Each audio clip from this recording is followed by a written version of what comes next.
For the Feast of the Holy Family, it's useful to read visions that Maria Valtorta gives, of Mary, Joseph and Jesus together in their family life setting. And on a previous video I've done, I've read the scene when the Holy Family is in exile in Egypt, in their humble home there. But I'll read today a vision that Maria Valtorta had, which is the other main one, which concerns Jesus' young life amongst the Holy Family. It's the first working lesson given to Jesus, chapter 37 of the Poem of the Man God, volume 1. I see my little Jesus appear as sweet as a ray of sun on a rainy day. He is a little child about 5 years old, completely blonde and most beautiful, in his simple blue dress, which reaches down to half his well-shaped calves. He is playing with some earth in the little kitchen garden. He makes little heaps with it, and on top he plants little branches, as if he were making a miniature forest. With little stones he builds little roads, and then he would like to build a little lake at the foot of his tiny hills. He therefore takes the bottom part of an old pot and inters it up to its brim, and then fills it with water, with a pitcher which he dips into a vessel, which is certainly used either for washing purposes or to water the little garden. But the only result is that he wets his dress, particularly its sleeves. The water runs out of the chipped pot, which is probably also cracked, and the lake dries up. Joseph appears at the door, and for some time he stands very quietly, watching the work of the child, and smiles. It is a sight indeed that makes one smile happily. Then, to prevent Jesus from getting more wet, he calls him.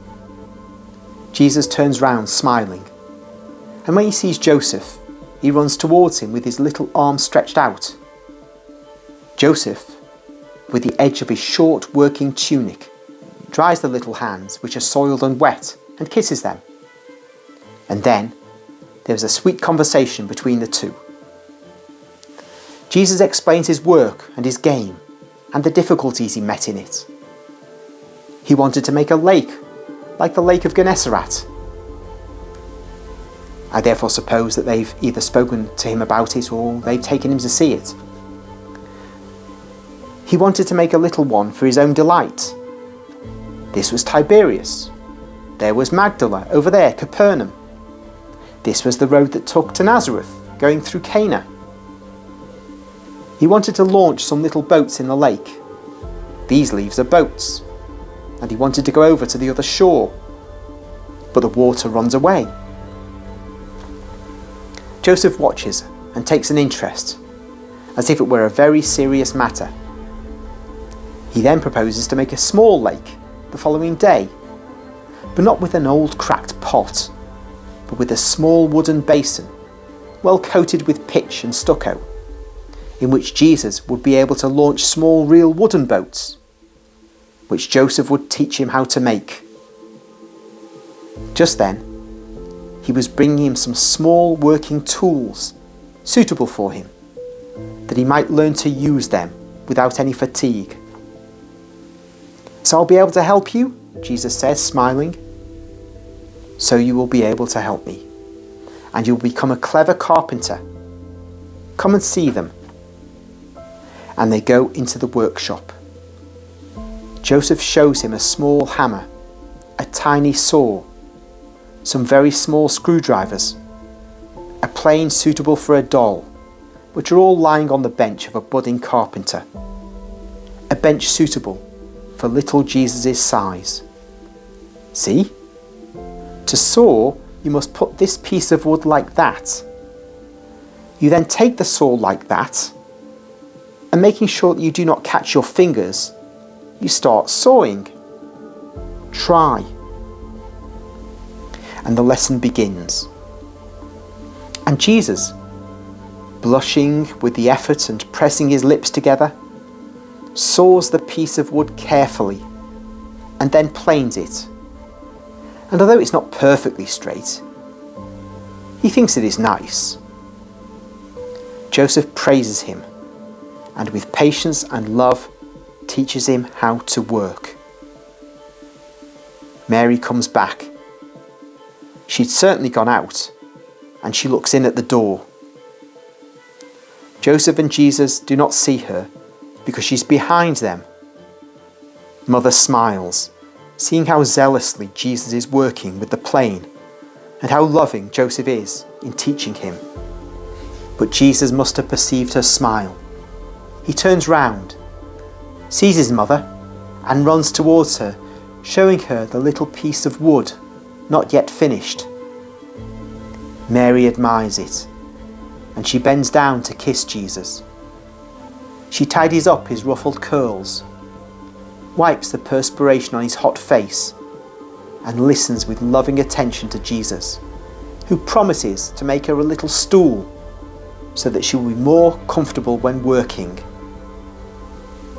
Joseph, standing near the tiny bench, with one hand resting on his side, looks and smiles. I have thus been present at the first work lesson of my Jesus, and all the peace of this holy family is within me. Jesus gives a commentary on this. He says, I've consoled you, my dear soul, with a vision of my childhood, which was happy in its poverty, because it was surrounded by the love of two saints, the greatest the world ever had. They say that Joseph was my foster father. Oh, if being a man, he could not feed me with milk as my mother Mary did. He worked very hard indeed to give me bread and comfort, and he had the loving kindness of a real mother. From him I learned, and never has a pupil had a kinder teacher. I learned everything that makes a man of a child, and a man who is to earn his own bread. If my intelligence, that of the Son of God, was perfect, you must consider and believe that I did not want to deviate from the attributes and attainments of my own age group ostentatiously. Therefore, by lowering my divine intellectual perfection to that of a human intellectual perfection, I submitted myself to having a man as my teacher and to the need of a teacher.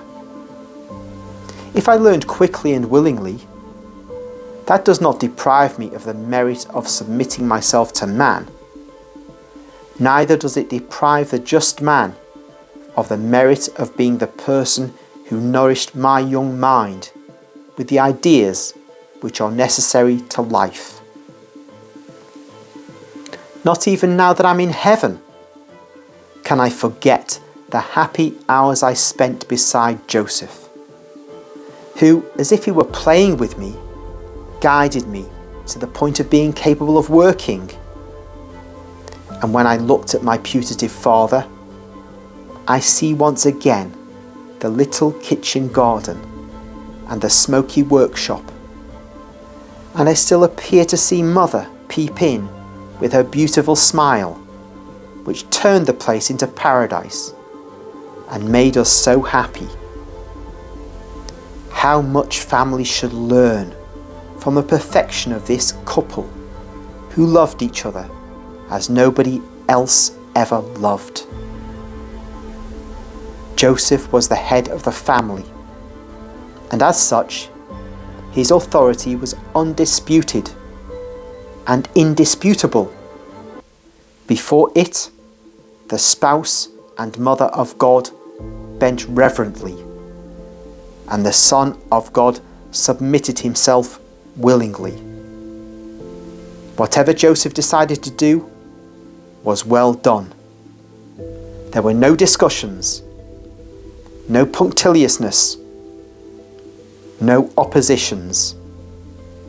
His word was our little law. And yet how much humility there was in him. There never was any abuse of power. or any decision against reason only because he was the head of the family. His spouse was his sweet advisor. And if in her deep humility she considered herself the servant of her consort, he drew from her wisdom of full of grace, light to guide him in all events. And I grew like a flower protected by vigorous trees between these two loves that interlaced above me to protect me and love me. No. As long as I was able to ignore the world because of my age, I did not regret being absent from paradise. God the Father and the Holy Spirit were not absent because Mary was full of them, and the angels dwelt there because nothing drove them away from that house. And one of them, I might say, had become flesh and was Joseph, an angelical soul freed from the burden of the flesh, intent only on serving God and his cause, and loving him as the seraphim love him. Joseph's look. It was as placid and pure as the brightness of a star, unaware of worldly concupiscence. It was our peace and our strength. Many think that I did not suffer as a human being when the holy glance of the guardian of our home was extinguished by death. If I was God, and as such I was aware of the happy destiny of Joseph, and consequently I was not sorry for his death, because after a short time in limbo, I was going to open heaven to him. As a man I cried bitterly in the house now empty and deprived of his presence. I cried over my dead friend. And should I not have cried over my holy friend, on whose chest I'd slept when I was a little boy, and from whom I'd received so much love in so many years? Finally, I would like to draw the attention of parents to how Joseph made a clever workman of me, without any help of pedagogical learning. As soon as I was old enough to handle tools, he did not let me lead a life of idleness, but he started me to work, and he made use of my love for Mary as the means to spur me to work. I was to make useful things for Mother. That is how he inculcated the respect which every son should have for his mother, and the teaching for the future carpenter was based on that respectful and loving incentive. Where are now the families in which the little ones are taught to love work as a means of pleasing their parents? Children nowadays are the tyrants of the house. They grow hard, indifferent, ill-mannered towards their parents. They consider their parents as their servants, their slaves. They do not love their parents, and they are scarcely loved by them. The reason is that while you allow your children to become objectionable, overbearing fellows, you become detached from them with shameful indifference. They are everybody's children except yours, O parents of the 20th century. They are the children of the nurse, of the governess, of the college, if you're rich people. They belong to their companions. They're the children of the streets, of the schools, if you are poor. But they are not yours. You mothers give birth to them, and that is all. And you fathers do exactly the same. But a son is not only flesh. He has a mind, a heart, a soul. Believe me, no one is more entitled and more obliged than a father and a mother to form that mind, that heart, that soul. A family is necessary. It exists and must exist. There is no theory or progress capable of destroying this truth without causing ruin. A shattered family can but yield men and women who in future will be more perverted and will cause greater and greater ruin. And I tell you most solemnly that it would be better if there were no more marriages and no more children on the earth, rather than have families less united than the tribes of monkeys. Families which are not schools of virtue, of work, of love, of religion, but a Babel in which everyone lives on his own, like disengaged gears, which end up by breaking. Broken families. You break up the most holy way of social living, and you see and suffer the consequences. You may continue thus if you so wish, but do not complain if this world is becoming a deeper and deeper hell, a dwelling place of monsters who devour families and nations. You want it? Let it be so.